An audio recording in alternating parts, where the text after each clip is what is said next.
What is that? 29. Would you then, Sulpicius, desire me or friend Cotta to learn the civil law or the military art?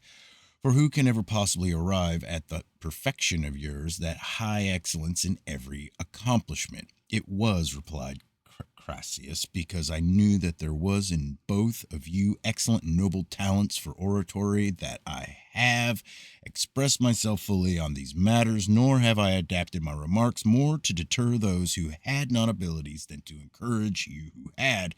And though I perceive you in both consummate capacity and industry, yet I may say that the advantages of personal appearance, on which I have perhaps said more than the Greeks are wont to say, are in you, Sulpicius, even godlike. For any person better qualified for this profession by gracefulness of motion, by his very carriage and figure, or by the fullness and sweetness of his voice, I think that I have never heard speak.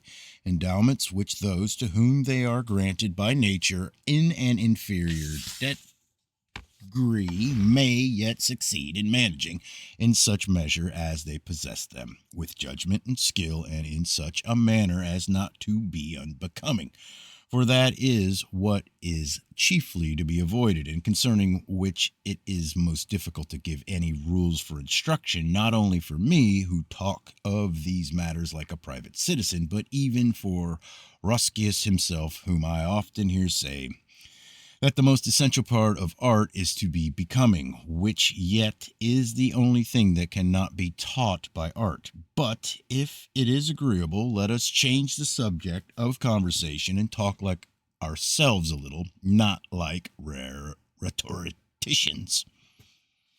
By no means, said Cotta, for we must now entreat you, since you retain us in this study and do not dismiss us to any other pursuit, to tell us something of your own abilities, whatever they are, in speaking, for we are not inordinately ambitious, inordinately, I can't say that word, inordinately ambitious. We are satisfied with the mediocrity of eloquence of yours, and what we inquire of you is that we may not attain more than the humble degree of oratory at which you have arrived. What you think, since you say that the endowments to be derived from nature are not very deficient in us, we ought to endeavor to acquire in addition.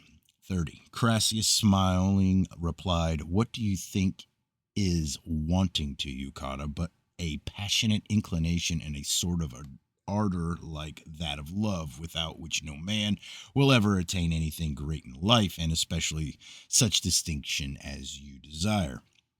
Yet I do not see that you need any encouragement in this pursuit. Indeed, as you press rather hard even upon me, I consider that you burn with an extraordinary fervent affection for it.